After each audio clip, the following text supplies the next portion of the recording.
بینندگان محترم، خاک ها رو زدم کنار و الان شما ساقه های این کنگرها رو میبینید که چقدر ارتفاع دارن. اینا ساقه های این کنگر هاست. الان من میگیرم اینها رو از روی ریشه قطع میکنم.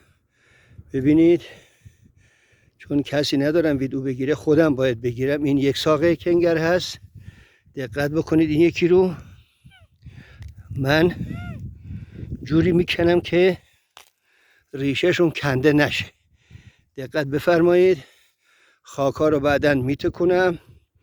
این کنگرها هم خوردنیه، هم توی غذا استفاده میشه و خیلی هم خاصیت داره. خاصیت های درمانی هم بسیار داره. دقت بفرمایید. این هم یکی دیگه است. ببینید از روی ریشه، من ریشه اونها رو نکندم، گذاشتم بمونه تا دوباره سبز بشه. دقت بفرمایید که من اینا رو از ریشه کندم. خاک ها رو به جای خودش برمیگردونم، جاشو پر میکنم تا دوباره اینا سبز بشه. ببینید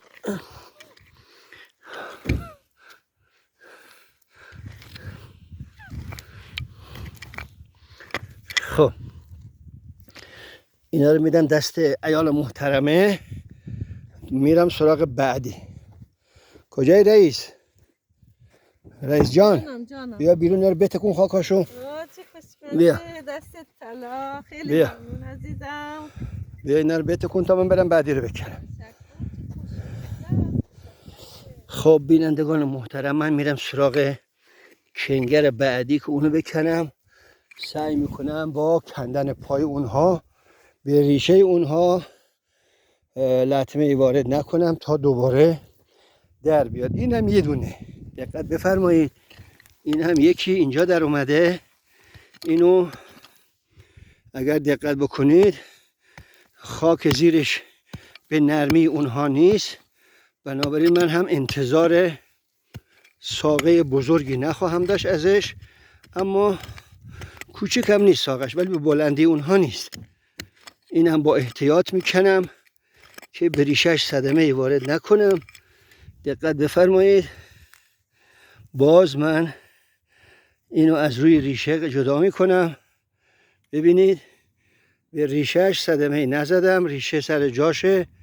دقت بفرمایید، از روی ریشه کندم، خاک رو برمیگردونم سر جاش که باز مجددا در بیاد.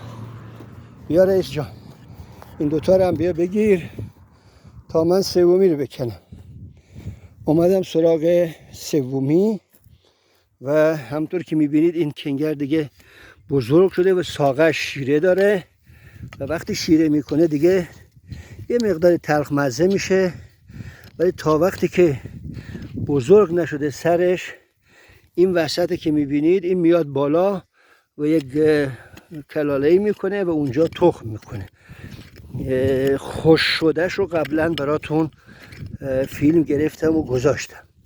همونطور که میبینید این یک کنگری که تازه در اومده از ریشه اون قبلی است یا که تخمش اونجا ریخته. دقت بفرمایید، هنوز داره از زیر خاک میاد بیرون.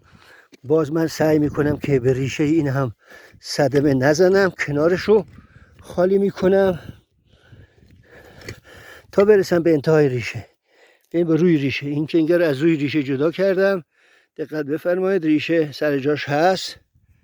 ببینید این کوچولوهاش هم میتونم بذارم باشه، میتونم جدا کنم. ببینید یک کمی از بالاتر از ریشه این کنده شد. باز خاک رو برمیگردونم سر جاش.